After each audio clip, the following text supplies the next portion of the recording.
అయితే మనం బొంగులో బిర్యానీ ప్రిపేర్ చేయడం చూద్దాం. దీనికైతే ముందుగా మనం బొంగులు సిద్ధం చేసుకోవాలి. నెక్స్ట్ దీనికి మనం చికెన్ మ్యారినేషన్ ప్రాసెస్‌కి వచ్చేసరికి ఆల్మోస్ట్ బిర్యానీకి ఏ టైప్ అయితే మ్యారినేషన్ ఉంటదో, చికెన్ ప్రిపరేషన్ ఉంటదో అలా ప్రిపేర్ చేసుకోవడమే. మన మసాలా పౌడర్‌లు, కస్తూరి మేతి, నెక్స్ట్ ఈ సాల్ట్, కారం, పసుపు, ఉప్పు ఇంకా రకరకాలుగా.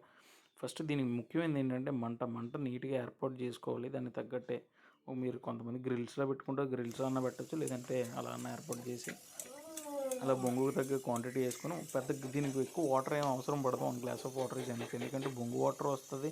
నెక్స్ట్ ఏమన్నా అరిటాకులతో ఫ్రంట్ పోర్షన్ అంతా కవర్ చేయడం వల్ల అదొక బెనిఫిట్. మొత్తానికి ఇలా ఖాళీ అయిపోయింది బొంగు. కాలినట్టు చుట్టూ మొత్తం అంతా బొంగు అంతా కాలాలి. ఓకే. ఇలాగా కొంచెం చల్లారాకైతే నీట్‌గా నీట్‌గా పడుతుంది. అది కొంచెం ఓకే ఫ్రెండ్స్, ప్లీజ్ సబ్స్క్రైబ్.